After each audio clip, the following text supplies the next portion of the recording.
Olá, seja bem-vindo ao Aula ADM, podcast da Unesp focado em disseminação do conhecimento da administração de empresa.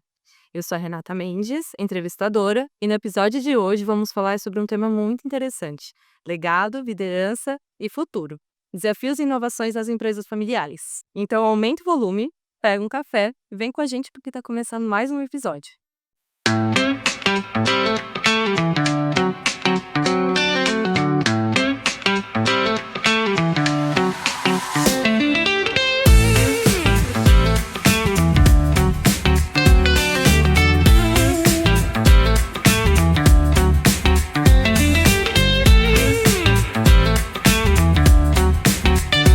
Nesse papo, recebemos a Daniela Lupo, membro da quarta geração da família empresária centenária Lupo S.A. e curadora do Espaço Lupo, responsável por preservar o legado de uma das marcas mais icônicas do varejo brasileiro. Eu particularmente adoro. Falando um pouquinho da Daniela, ela tem mais de 30 anos de experiência e é especialista em cultura organizacional, empresas familiares e liderança feminina. Atua no Conselho de Família da Lupo S.A., lidera iniciativas de inovação no Lupo Lab e é mentora de mulheres líderes, unindo legado, inovação e impacto positivo. Oi, Dani. Obrigada por estar aqui com a gente. Eu que agradeço, um prazer para mim estar aqui, a convite da Andréa, professora Andréa, e estar aqui na Unesp. Eu sou unespiana, então eu tenho um amor por essa universidade. Que bom estar em casa, então. Para começar, na sua visão, o que caracteriza uma empresa familiar e o que a diferencia de outros tipos de organização? Bom, uma empresa familiar, como o nome diz, né, é uma empresa liderada por uma família. Então, o que caracteriza a grande diferença é que além de lidar com a empresa, com a operação, a gente lida também com a família. Então, cuidado é diferente, bem diferente. Os laços são diferentes entre a equipe, entre as pessoas, né, porque os líderes são uma família. E qual é o peso e a importância das empresas familiares para a economia brasileira? Bom, se eu não estiver enganada, 90% das empresas brasileiras são familiares. Então, por aí a gente vê o tamanho desse impacto. O grande motor, né, da sociedade brasileira e mundial são as famílias empresárias. Uma empresa familiar nasce de um sonho do fundador, normalmente. Então, esse impacto perdura por todo o tempo da empresa, lembrando que poucas, acho que 30% chegam na terceira geração e só 15% passam dela. Então, não é um desafio fácil. A Lupo, ela é um ótimo exemplo de empresa familiar, né, de longa data. Como que você descreveria a evolução da empresa ao longo dos anos? Bom, são 104 anos, estamos caminhando para 105 anos de existência, né. E quando a gente fala da Lupo, eu gosto de dizer que falamos da história do varejo e da indústria no Brasil e no mundo. Então, tudo que se passou, guerras, conflitos, governos, crises e, obviamente, vitórias também, nós passamos também. Mudança de comportamento, movimentos novos, leis novas. Então, a trajetória de uma empresa centenária é a trajetória que acompanha o país que ela está inserida. A história dela acompanha a história do país que ela ainda, né? Sucessão é sempre um tema mega delicado, né, para empresas familiares. Nesse contexto, como que foi ou como tem sido o processo sucessório dentro da Lupo? Bom, para poder falar isso, eu tenho que voltar um pouquinho no tempo e contar um pouquinho sobre a nossa história. A Lupo nasceu em 1921. O meu bisavô, eu sou a quarta geração, ele veio da Itália com o ofício de relojoeiro. A família dele, eles tinham uma relojoaria.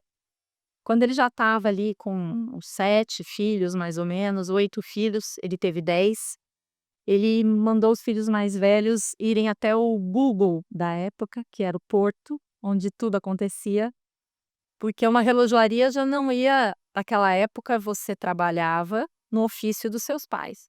Então aquela relojoaria não iria manter a família por muito tempo. Todos os membros da família. E aí eles foram e voltaram com a ideia de que ia chegar um carregamento de máquinas de fazer meias da Itália. E eles compraram a primeira máquina. E aí nasceu a Lupo na sala de jantar da casa deles, em 1921. Então, o Henrique, como eu falei, e a Judite, eles tiveram 10 filhos. Desses 10, 8 deixaram herdeiros. Desses 8, até hoje, então, somos 8 grupos, né. Eu sou neta de um filho do Henrique. Então é natural numa empresa familiar centenária que a sucessão aconteceu do Henrique para os filhos, ou seja, da primeira geração para a segunda geração e para os filhos homens. Ele teve 5 homens e 5 mulheres. Mas durante muitos anos, dele passou para os filhos homens. E assim foi por muito tempo. Anos 80 mais ou menos, nas mudanças, na modernidade, muita coisa aconteceu. Teve um momento em que não se podia mais comprar máquinas. Isso é um dos desafios, porque a importação foi cancelada no Brasil. E o que fizemos então? Já que não podíamos mais comprar máquina e precisávamos crescer, começamos a fazer máquinas.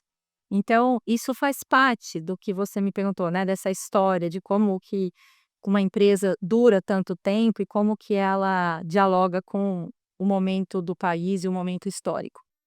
Mas, então, sempre que aparecia um desafio, a gente criava uma necessidade de inovar. Então, inovação já vinha desde sempre.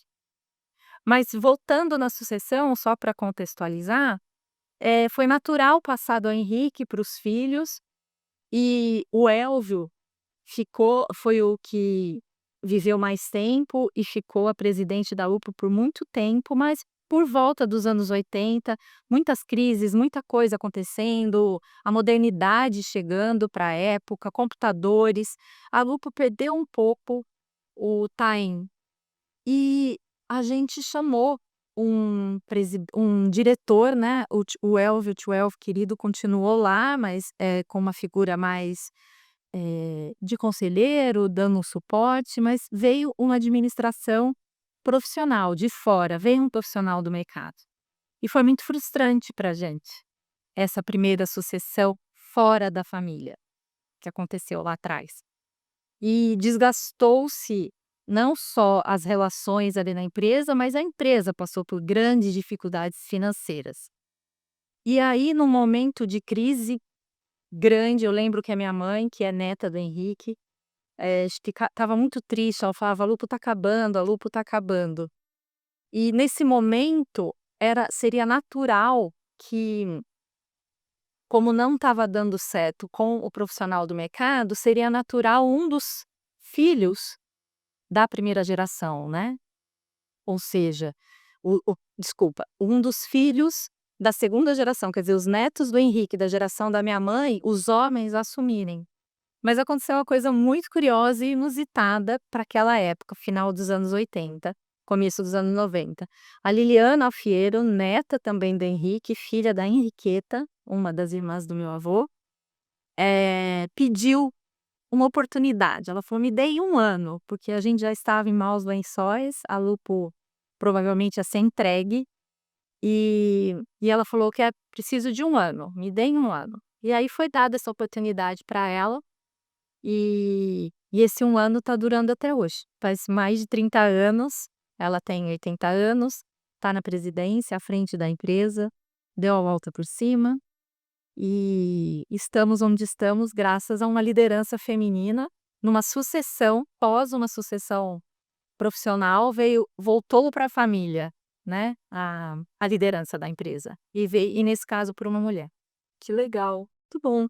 Fazendo um comentário, muito bom saber como ver como a história ela acaba acontecendo em que a liderança feminina se torna também uma inovação. Tô nessa área para prosseguir, né, sim, sem dúvida. Muito legal.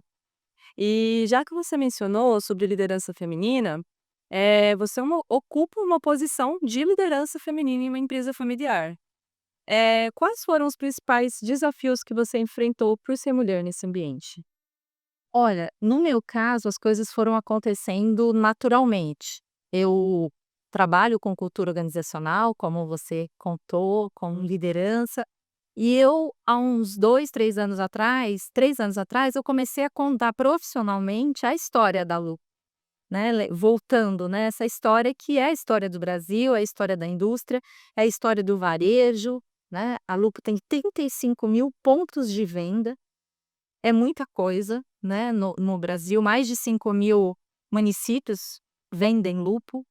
Então, eu comecei a contar essa história, e que é a minha história também, e aí foi natural. A gente tem um espaço dentro da Lupo, onde a gente recebe escolas, recebemos a Unesc lá, empresários, enfim, é um espaço que a gente cuida do nosso acervo e a gente dialoga com a comunidade de alguma forma, dividindo ali a nossa história.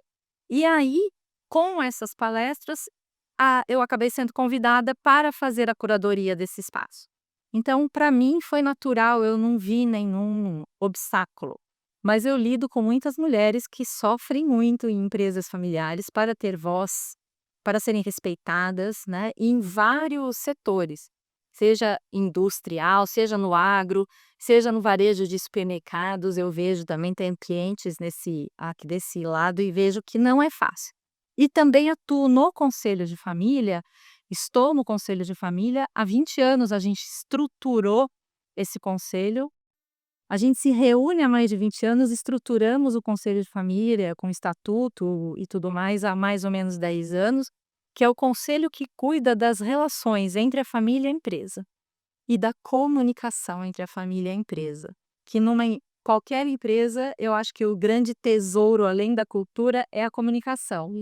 E numa empresa familiar, socorro, é importante demais. Muito bom ver como as histórias elas se entrelaçam, né, em uma empresa familiar. Você acredita que a liderança feminina traz características únicas para a cultura organizacional? Como que isso se dá na prática? Bom, eu acho que a cultura organizacional, lembrando que é o jeito de ser daquela empresa, né? É o jeito que a gente se comunica, é o jeito que a gente não se comunica, é como a gente dá feedback, como não damos feedback, como premiamos, como não premiamos, enfim. A cultura, ela tá no dia a dia da empresa, ela não tem pouco a ver com os quadros, né, de missão, visão e valores. Ela faz parte mesmo do dia a dia, deveria estar no quadro que realmente se faz, né. E eu acredito, não acho, eu acredito muito na liderança feminina como uma liderança que está aparecendo mais, está tirando um véu, mas ela sempre existiu. Porque nas empresas familiares, as mulheres sempre tiveram papéis muito importantes de apoio, de incentivo, mas isso não era visto, era em casa. Era o marido, o filho que trabalhava na empresa e chegava, e essa mãe, essa avó fazia os arranjos necessários para que uma briga não fosse para frente, para que um que tivesse desanimado tivesse um incentivo, um apoio, um conselho.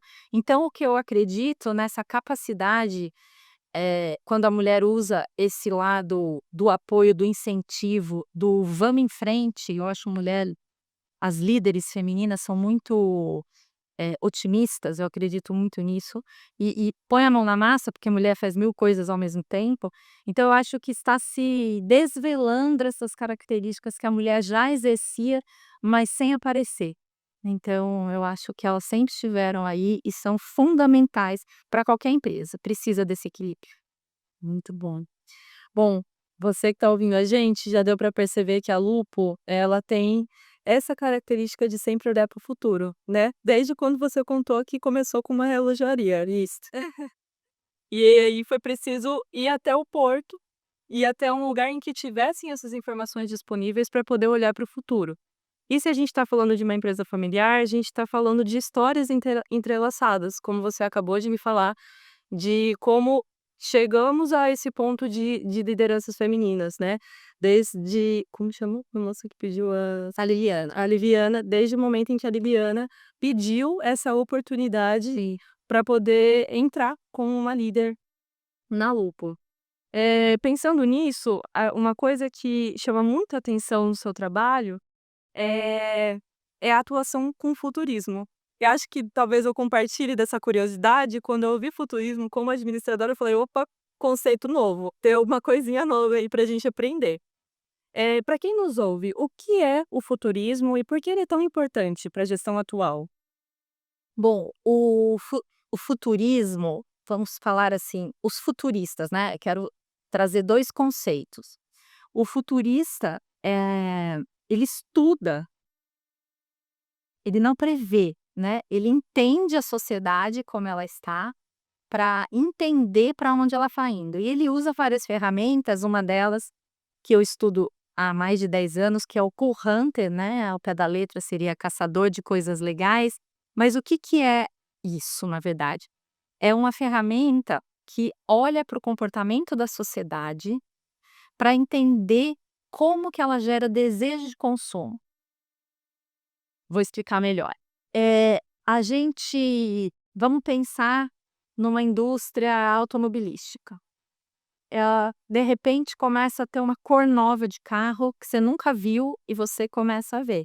Quem que teve essa ideia? Por quê, né, que você gerou esse desejo e você chegou na loja e tinha aquele carro daquela cor? Porque alguém pensou nisso antes. Quando a gente fala de moda, a mulher gosta muito de moda, e então a gente pensa: "Ai, tá usando verde". Por que que tá usando verde? De repente você olha todas as vitrines, mas não é a cor que está na moda, é o comportamento que vai gerar vontade de consumir aquilo. Então, os futuristas olham para as pessoas, separadas, estudando por décadas, né, por isso que se fala muito hoje geração Z, geração Y, e as diferenças entre as gerações. Então, essas diferenças, hoje, é muito comum você ver uma mulher, eu tenho 53 anos, é comum hoje ver uma mulher de 53 anos usando a mesma roupa que uma de 30, de 20, de 40. Isso não acontecia há uns anos atrás, então isso é uma mudança de comportamento. A gente vive mais, está mais na vida, antes se aposentava e parava tudo, hoje se aposenta, começa um novo trabalho, uma nova faculdade, então é uma mudança grande. E essas gerações convivendo juntas e consumindo juntas impacta tudo. E quando eu falo em consumo, eu não estou falando só ir lá e comprar uma roupa e um carro. Eu estou falando do que você escolhe consumir nas redes sociais, o que você escolhe assistir, o que você escolhe, para onde você quer viajar, para onde você vai se divertir. Tudo isso são tendências, né. Então o futurismo estuda isso. E tem uma grande futurista que chama Amy Webb, ela diz que apesar da gente estar convivendo várias gerações juntas, todos nós estamos vivendo a era da transição, porque esse momento que a gente vive com inteligência artificial, com os dramas do aquecimento global, sustentabilidade, guerras, enfim, com tudo que está acontecendo, afeta todas as gerações. Então a gente está vivendo uma transição de era. Então a gente precisa olhar para isso, e a Lupo, de certa forma, eu falo que o meu bisavô Henrique Lupo, ele era um cool hunter, porque ele olhava em volta, ele ia pesquisar o que que estão fazendo, como que você pode melhorar o calcanhar e a ponteira de uma meia? Quem faz melhor do que eu? Em que outros ramos se usa também uma agulha, uma precisão e que eu possa aprender, né? Então eu acho que ampliar o olhar, olhar o que quem está fazendo primeiro que você, isso é o olhar do Cool Hunter que todo mundo pode desenvolver. Bom, eu acho que a Lupo tem algumas ações, quando a gente fala de Lupo, né, é curioso que eu falei para você um pouco das gerações. A Lupo, ela é uma empresa que vende para a família toda. Então tem produto para criança, para jovem, para adulto, eh, o mesmo produto que engloba várias gerações, os idosos, enfim. A gente tem a Lupo Sport dentro da Lupo, então a Lupo Sport virou uma marca separada da marca Lupo. Isso já é uma inovação, ou seja, quando a gente fala de cool hunter e de futurismo, é muito comum usar um termo que chama Zeitgeist. É um termo em alemão que significa o espírito do tempo. Então, é olhar para esse tempo e entender o que está acontecendo, e ele vem em ondas, né. Então, por exemplo, de novo vou usar a moda para ilustrar. Tem coisas que eu usei quando eu era jovem que hoje minha filha está usando, né. Então essa onda que vem e vai é o Zeitgeist, é o espírito do tempo. E cada geração, quer dizer, cada jovem, que antigamente se falava de 15 até 25 anos mais ou menos naquela década, hoje estendeu um pouco a idade, vai mais ou menos até uns 30 anos. Essa juventude é que trazem novas perguntas, que questionam as coisas, que mudam as coisas. Então, por exemplo, a minha mãe, quando ela nos anos 70 ela era uma jovem, e ela não era hippie, mas o movimento hippie estava no auge, então ela usava roupas parecidas com o movimento hippie. Então a gente é influenciado o tempo todo. Às vezes na moda tem alguma coisa que a gente vê e fala: "Nunca usaria isso", passa uns meses você está usando e achando bonito. Então, é o espírito do tempo que influencia a gente o tempo todo. E a Lupo tem esse olhar, né, o tempo todo. A própria Lupo Sport ter se desmembrado como uma marca, mostrou que ela está acompanhando esse espírito do tempo que foi intensificado pós-pandemia, quando todo mundo começou a fazer esporte de alguma forma, nem que seja uma caminhada. Então a necessidade de mais tecnologia nos produtos da Lupo Sport foi aumentando. Os grupos de corrida voltaram com força total, os de bike, isso é um movimento pós-pandêmico, é uma era, é um zeitgeist, é o espírito do tempo. Então a gente está sempre olhando para isso de alguma forma. Outro movimento curioso também, a Lupo patrocina, agora eu não vou saber o nome, mas ela patrocina alguns times de e-games, né, dos games, que também é considerado um esporte, que tem aí uma galera que fica lá nas competições de jogos virtuais, e a Lupo também patrocina, depois eu vou lembrar o nome da da equipe, que é um sucesso. Nossa, essa pauta sobre games é uma pauta muito atual, né, a gente às vezes, se a gente não tá dentro do contexto, pode acontecer da gente não ter dimensão, mas os campeonatos, eles são televisionados, tem muita gente famosa que canta nos campeonatos, que patrocinam também, como você falou, até mesmo serem sem relógio de polaridade, uniforme de qualidade, né, confortável para que as pessoas possam aguentar horas, sim. É isso aí. E a Lupo tá nesse ambiente também. Então isso já é uma forma, né, de dialogar com o espírito do tempo. Aquela tendência de ir até o porto e ver o se tem aumento amanhã, né, O que está acontecendo? como eu olho para o futuro. E uma outra coisa que eu vou aproveitar para contar, e que foi um acaso, mas a Lupo, e quando eu falo que a gente tem que estar atento, né, no nosso negócio o tempo todo, o que eu posso fazer pelo meu cliente, o que eu tenho, isso que é o servir, né, não é o resolver o problema, que falo que problema que seu negócio resolve. E aí aconteceu um fato que foi um fator,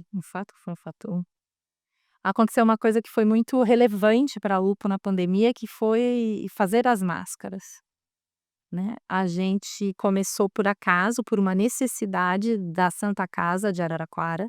A Lupo é uma das mantenedoras da Santa Casa, e da noite para o dia, os médicos e enfermeiros e equipe se viram sem máscaras, porque as máscaras que tinham era para ser usadas só, o estoque era só para o dia de cirurgia. E de repente acabou, todo mundo precisava, pediram ajuda. A Lupo, Araraquara foi uma cidade que passou por 2 lockdown, e estava naquele primeiro, aquele caos, e a Santa Casa pediu ajuda para a Lupo, então chamaram os engenheiros ali: "Como que nós vamos resolver?", fizeram as primeiras máscaras de TNT, não sabiam fazer, né. A Lupo é uma tecelagem, os teares são redondos, circulares, foi uma outra tecnologia que precisou para fazer a prega da máscara de TNT e tal. Entregamos, pra Santa Casa, aí pediram mais, fomos atrás de tecido, e a coisa não passava, porque achou que ia durar o quê? Uma semana, um mês, 2 meses, e aí dessa necessidade, né, ela foi melhorando, melhorando, aprimorando. Já tinha tecnologia, antibacteriana, antiviral dos tecidos para as cuecas, lingeries, enfim. E e foi os nossos engenheiros maravilhosos têxteis lá foram fazendo experimentos e mudou a história da Lupo, né. Precisou e de todo mundo que vende Lupo. Então, isso também é um caso que eu acho de olhar em volta e ver oportunidade. Sim, e interessante como olhar em volta e ver a oportunidade não só marca a vida de quem produz, a vida de quem vende, mas a vida de quem consome também, né. Sim, sempre. Acho que muita gente tem na memória a lembrança de utilizar as máscaras a Lucco no período da pandemia, ou de procurar para comprar, sim, porque tinha tecnologia antibacteriana, assim, você comentou, porque tinha o Smart Tecido, talvez? Não, o tecido tecnológico, mas ele era muito respirável, né. Sim, apesar da proteção ser altíssima, e termos passado por todos os testes, né, para assegurar que a máscara era segura, ela tinha conforto, você respirava bem, enfim. Então realmente foi um case, sim. E claro, atendemos as as pessoas mais importantes, né, tirando os nossos colaboradores, os mais importantes são os nossos clientes, sem dúvida. Sim. E pensando nessa questão de futurismo, imagino que você tenha que fazer um movimento constante para se manter atualizada, que a gente está falando daquilo que está por vir, né. Como que você se mantém atualizada, se mantém nesse contexto de futurismo? Bom, na verdade, vou falar uma coisa, hoje o mundo pede que todos nós nos mantenhamos atualizados, porque está tudo muito rápido, né, então pelo não po a gente não pode olhar só para a nossa área, né, a gente tem que olhar em volta mesmo e ver o que está acontecendo. Porque eu gosto de provocar que a inteligência artificial está ficando cada vez melhor, a gente tem que ficar cada vez melhor que ela, né, desenvolvendo nossos talentos, nossas habilidades e nosso espírito crítico. Mas eu me alimento, primeiro em num desafio que é saber fazer boas escolhas para onde você vai da onde você vai captar, conhecimento e informação. Olhar obviamente para os como fala, meu Deus? Meios de comunicação, né, ver a gente entende para onde uma sociedade está indo, vendo o que a maioria está ouvindo de músicas, de séries, o que a maioria está consumindo, acompanhando sim semanas de moda, desfiles e os festivais. No Brasil, existe um festival de inovação que chama Hackathon, que acontece em Santa Rita do Sapucaí, Minas Gerais, que é maravilhoso. É como o SXSW lá do Texas, que acontece todo ano, nos Estados Unidos, que é o maior festival de inovação do mundo, que começou como um festival de cinema e música, e hoje é onde os grandes futuristas se reúnem. Mas aqui no Brasil, muita gente bacana vai para o Hackathon, são 4 dias que uma cidade é ocupada por, sei lá, 40.000 pessoas. A gente anda pelas ruas, em cada esquina, até nos botecos tem alguma palestra. É uma experiência maravilhosa que eu recomendo. Eu vou estar lá palestrando esse ano. Anota aí, anota aí. E outros, os summits, vai ter o Web Summit agora no Rio de Janeiro também. E, enfim, é olhar em volta, é buscar esse tipo de evento e, se não puder ir, pelo menos seguir esses eventos, buscar pessoas que estão ligadas à inovação. Eu participo de vários grupos de tendência, tanto aqui quanto fora do Brasil, porque realmente esse é o assunto que me move, né, mas a gente vê isso em tudo, na literatura, no jornalismo, no cinema, né, o próprio Festival de Cannes que aconteceu agora, que é um festival que premia, campanhas publicitárias. Na campanha publicitária tá aí todo o futurismo, né. E outra coisa interessante, é lá as empresas, Google, LinkedIn, Spotify, todos estavam lá fazendo, imersões na marca, as experiências que hoje a gente escuta muito, experiência do cliente, né. Eu falo que numa empresa, antes da experiência do cliente bem desenhada, tem que ter experiência do colaborador, né. Então, que é uma construção da cultura empresarial. Então, é abrir o olhar, igual o Henrique fazia. Andar atento. E entender isso e olhar, por exemplo, tudo que está acontecendo, China, Shein, mudando o comportamento de consumo o tempo todo. É por isso que eu gosto tanto de falar do varejo, porque através desse nosso desejo de consumir, é que a gente entende esse comportamento. Vou dar um outro exemplo. Vocês lembram na época da pandemia, a quantidade de live que tinham, né, para vendas? Elas continuam acontecendo, porque se criou o cliente para live, o cliente que gosta de estar ali vendo uma live. O outro cliente compra por WhatsApp, o outro por direct, o outro vai na loja. Então, são muitas variáveis, né, então o varejo é onde borbulha todas as tendências. Criou-se esse espaço, né, e aí uma vez que ele está criado, não tem como você simplesmente extingui-lo, ignorar se você tá não existe, tem mais. Vai vender menos. Ok. E já que estamos falando de futurismo e sucessão familiar também, como a Lupo vê esse processo futuro, posto que vocês, como você comentou, já tiveram um evento traumático numa sucessão não familiar do passado? Então, voltando a falar, né, do espírito do tempo, a Lupo acompanhou, né, tudo isso. Uma empresa centenária passa por muitas coisas e vai se adaptando ao mundo, né. Então lá atrás a gente teve uma sucessão profissional, como você disse, extremamente traumática. A Liliana, que é membro da família, assumiu e como eu disse, ela está à frente da empresa brilhantemente há mais de 30 anos.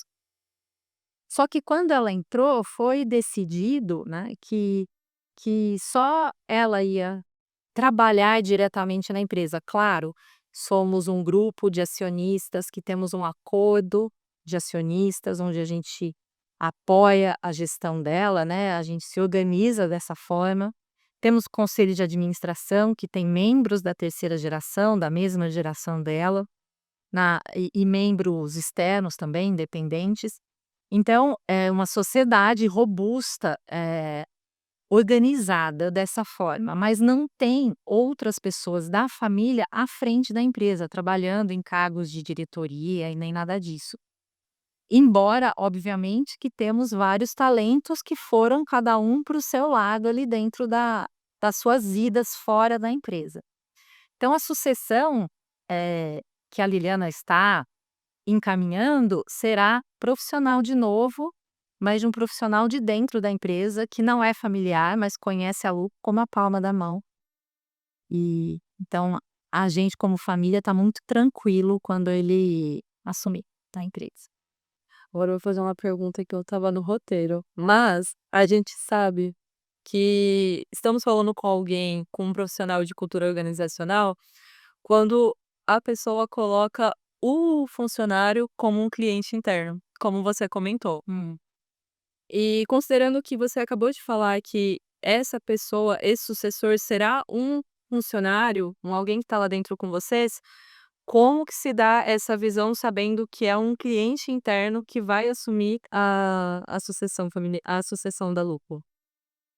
Bom, eu acredito que pela própria cultura, como a cultura da Lupo foi se construindo, né, e se organizando ao longo de todos esses anos, a gente tem um orgulho enorme do nosso time. Lá tem pessoas que estão lá há 40 anos, tem gente que está lá 50, 60 anos dentro da Lupo, que já se aposentaram, mas que continuam lá.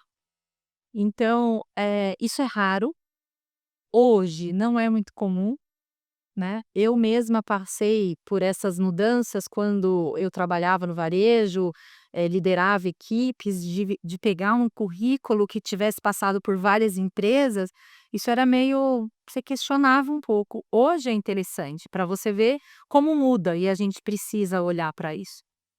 É bom ter várias experiências, né. Então a sucessão, pra nós, a gente está muito tranquilo, porque a gente conhece, confia nessa pessoa. e sabemos que ele vai pilotar esse barco, ele já está pilotando esse barco em parceria com a Liliana há um bom tempo. Então, para nós, está absolutamente tranquilo. E essa questão, né, de que o colaborador ele é o nosso primeiro cliente, isso, foi desde sempre. Esse legado que o Henrique Lupo deixou de olhar para as pessoas, é claro que a gente está falando de uma empresa que tem quase 10.000 funcionários. Lembrando que quando a gente fala, né, de liderança feminina, desses quase 10.000, 85% são mulheres.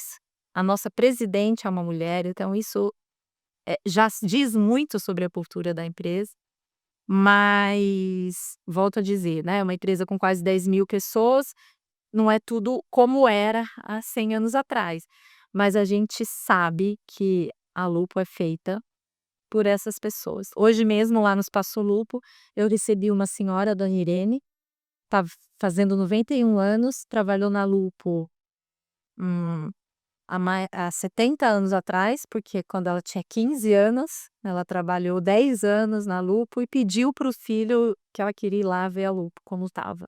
Então isso é um atestado de, assim, estamos fazendo a nossa parte.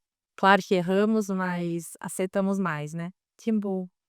Um amor ela. E legal, acho que é até pra gente tomar nota em casa de como que a gente passo a passo de como se preparar para o futuro com a Daniela Lu. Então, cuidar do nosso colaborador, entender que ele é o nosso primeiro cliente, né, olhar de fato para essa cultura organizacional, de forma que, como a gente conversou aqui, as histórias se entrelacem, né, que a função do trabalho, supere o trabalho por si, né, o trabalho metódico. E além disso, estar com um olhar atento para aquilo que está por vir, para as informações que estão disponíveis no mercado, mas nem sempre a gente olha diretamente para elas, nem sempre a gente está com esse olhar atento para poder identificá-las. Eh, Dentro da administração mercadológica, a gente tem um conceito que se chama miopia de mercado, que é quando a empresa se apega demais ao produto ou serviço que ela presta e esquece de olhar para essas mudanças no comportamento do consumidor e nas reais necessidades que surgem dentro do mercado. Em outras palavras, a empresa ela fica míope. Isso significa que ela fica míope para o que está acontecendo ao redor e acaba perdendo espaço para quem está atento, como a Daniela comentou com a gente. É aquele famoso "sempre foi assim", sempre vendemos assim e vai continuar sendo. Pensando nisso, como que a gente pode instrumentalizar o futurismo, para combater a miopia de mercado dentro de uma organização familiar? Ou até mesmo para prevenir a miopia de mercado? Bom, isso é um perigo. A miopia de mercado é um perigo, e a gente combate a miopia com um bom óculos, e na verdade olhando em volta. E eu sei que não é fácil, porque muitas vezes, eh, as lideranças estão tão envolvidas ali com o dia a dia da operação, que fica difícil mesmo você assimilar tanta mudança, porque são muitas, né. Então eu não vejo outro caminho que não o da comunicação. E dessa troca, desse diálogo com outras gerações, a gente precisa ouvir as pessoas, abaixar a voz do julgamento, para entender o que está acontecendo. Porque uma empresa, eu tenho até um certo, eu gosto quando eu vou fazer uma mentoria, estou em alguma empresa, e escuto o "sempre foi assim". Eu gosto muito de dizer: "Mas não é mais". Então, esse velho jeito de liderar não funciona mais.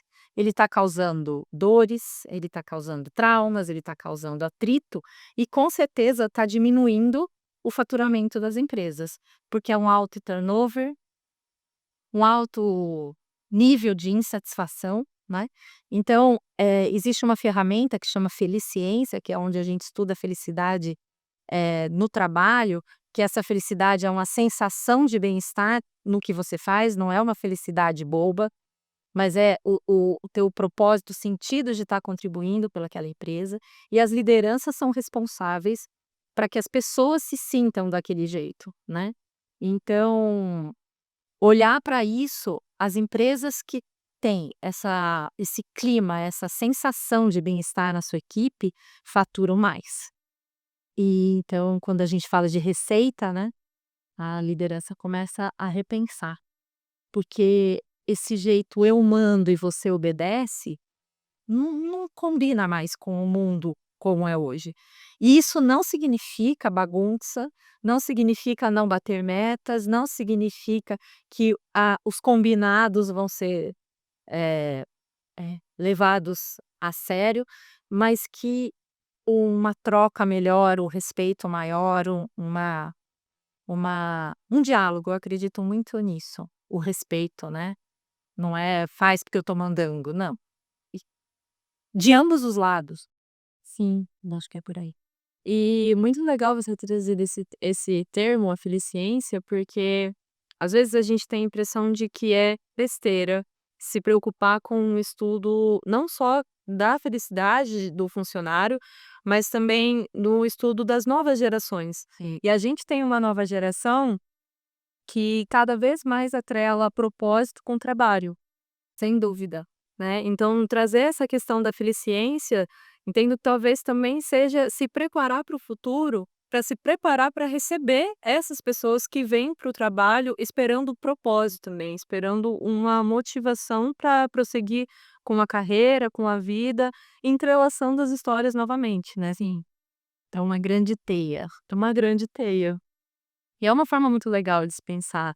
Talvez esse seja um dos principais diferenciais de uma empresa familiar, né, Sim. essa possibilidade das histórias se cruzarem, dos propósitos se cruzarem, né, e da gente formar essa teia. E pensando nisso, de que maneira a Lupo ela tem adaptado o seu modelo de negócio com base nessa visão de futuro? Então, eu acredito que é dialogando mesmo com esse quando eu falo, né, com esse espírito do tempo, através primeiro da própria família, que são várias gerações, né, eu sou a quarta geração, já estamos na quinta geração, que é a geração da minha filha. É uma família grande, pulverizada, então se são 8 grupos, pensa, né, neto, filho, bisneto, é muita gente. Então a própria família já é um ecossistema muito diverso. Isso enriquece muito. E quase 10.000 colaboradores também de várias idades, várias formações, e principalmente que esse ecossistema atende a clientes também muito diferentes, né.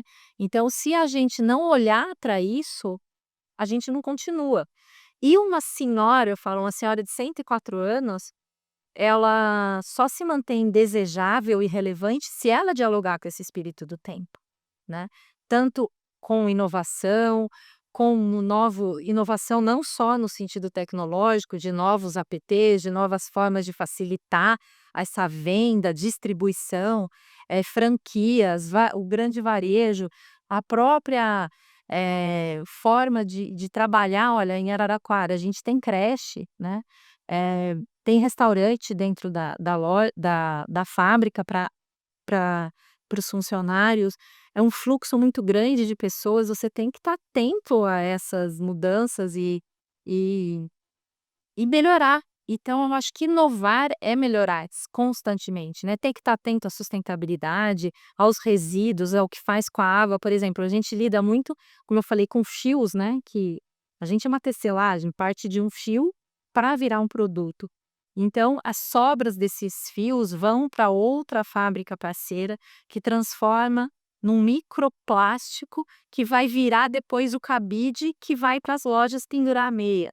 Então esse ciclo é bem completo de sustentabilidade, a água é tratada, então são muitos desafios que envolvem uma empresa desse tamanho. E se não for olhando para esses novos tempos, a gente não continua. Bom, como a gente está falando de futurismo, de liderança feminina, eu queria agora saber de você. Como é para você conciliar os diferentes papéis que a sociedade espera da mulher, mas acima de tudo que você espera de si, né, como mãe, filha, profissional, especificamente dentro de um ambiente empresarial tradicional? Bom, eu acho que apesar de eu estar dentro de um ambiente aparentemente bem tradicional, uma empresa do tamanho da Lupo e com o produto da Lupo, falando da Lupo, tá? Não é tradicional. A gente tem que estar muito atento a tudo que está acontecendo no mundo. Então eu considero um privilégio estar perto de tanta efusão, porque quem está trabalhando no varejo precisa estar sempre muito atualizado, né. Agora, como mulher, como mãe, eu espero entregar um mundo melhor para minha filha, né, onde as coisas para ela sejam mais fáceis do que foi para mim, muito mais fáceis do que foi para minha mãe. Então eu acho que é essa linha contínua, né, das mulheres, da ancestralidade e trazendo mais espaço. Eu acho que as mulheres precisam ocupar um espaço e eu espero que eu esteja contribuindo para que as próximas façam isso com mais suavidade. Não foi fácil, não é fácil, mas eu vou seguindo. Eu acho que não pode parar. É verdade. Bom, pessoal, esse foi um episódio do Alô ADM, o podcast feito pelos alunos da graduação e da pós em administração aqui da Unesp de Jaboticabal. Queremos agradecer imensamente e novamente a nossa convidada, Daniela, foi muito divertida. Eu adorei. Acho que aprendi muitos conceitos novos. Bom, e muito obrigada por ter topado o nosso convite. Eu deixo espaço para você se despedir para quem nos ouve. Bom, eu acho incrível essa iniciativa de vocês, porque eu, pelo menos, tenho uma impressão que um curso de administração deve ser muito sério, muito, tradicional também. Então, que bom que vocês estão se abrindo para conhecer as empresas. Nada como essa conversa para ver o que realmente acontece, né, fora do mundo acadêmico. Acho isso super importante, essa troca. Então, já estou vendo vocês como futuristas lá na frente. Foi um prazer para mim, uma honra vir aqui. Contem comigo. Muito obrigada. Aproveitando, nos sigam nas redes sociais, a gente está no TikTok, no Instagram. Esse episódio novo, ele está disponível na íntegra no YouTube e no Spotify. Então até o próximo cafezinho do Alô ADM.